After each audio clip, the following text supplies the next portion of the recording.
बाबा के प्रति आस्था तो मेरे परिवार से, मेरे पिताजी से ही जुड़ी हुई है। और मेरे पिताजी भी बाबा के भगत थे और मैं भी बाबा को वैसे मानता था बराबर, और मेरी आस्था बाबा के प्रति है।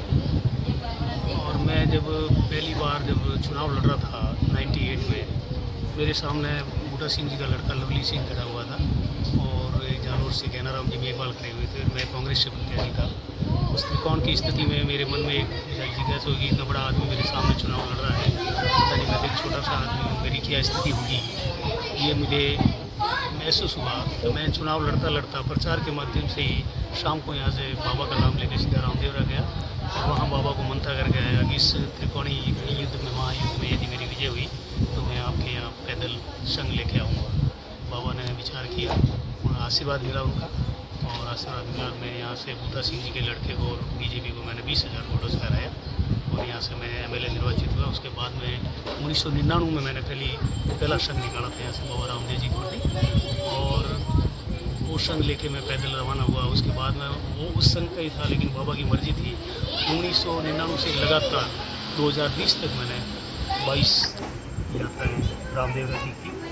और उसके बाद में मेरे मन में एक जिज्ञासा हुई कि बाबा का जब मैं पैदल जा रहा हूँ, लोग जगह जगह पे इस प्रकार से यात्रियों की सेवा करते हैं। आस्था का केंद्र है बाबा रामदेव, पूरे मारवाड़ का नहीं पूरे राजस्थान में रामदेवरा पूरा एक आस्था का केंद्र है और लाखों की तादाद में यात्री वहाँ पहुँचते हैं, लाखों की तादाद में लोग वहाँ पे भंडारे लगाते हैं और मानव सेवा में तत्पर रहते हैं।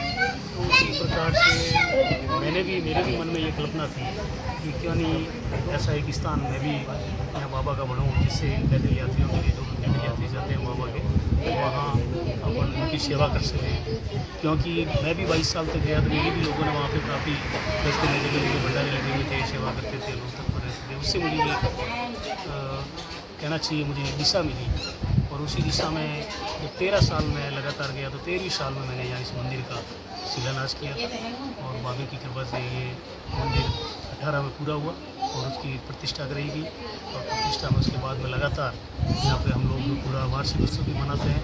हमने बाबा रामदेव सेवा संस्थान नया रामदेवरा के नाम से हमने यहाँ पे एक संस्था भी खड़ी की है, जो हमारे सब मेंबर हैं, सारे पदाधिकारी कार्यकर्ता, उसका इन लोगों ने अध्यक्ष मुझे बना रखा है।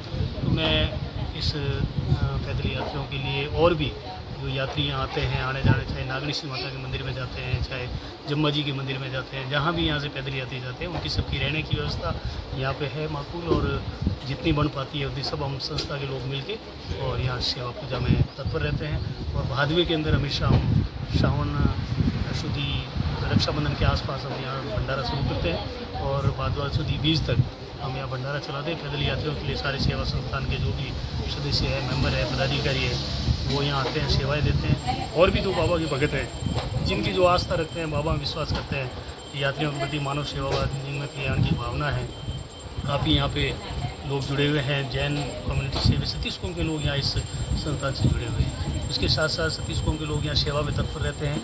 यहाँ पे जैन साधु जो चतुर्मास करने के बाद में जब विहार करते हैं तो वो भी यहाँ पे आके ठहरते हैं। जैन साधु भी यहाँ विश्राम करते हैं, स्टे करते हैं, उनके भी यहाँ रहने की, गोचरी की व्यवस्था सारी हम लोग संस्था की तरफ से, हमारे इस नया रामदेवरा की तरफ से हम करते हैं। सभी लोग यहाँ पे भाग लेते हैं और बाबा से ये प्रार्थना करते हैं उन सभी रामदेव जी के भक्तों को किसी प्रकार से इस मानव सेवा के कल्याण में उनको लगाए रखें और इस संस्था को और आगे बढ़ाते रहें और इस बाबा रामदेव जी के इस भंडारे को हमेशा चलाते रहें। बाबा रामदेव जी की कृपा से यहाँ जो भी इस भंडारे में भाग लेगा उनका दिन दुगना रात चौगुना यहाँ प्रगति होगी, ये मुझे पूर्ण विश्वास है। जब से मंदिर बनाए तब से हमारी आस्था रामदेवरा के प्रति जुड़ी हुई है।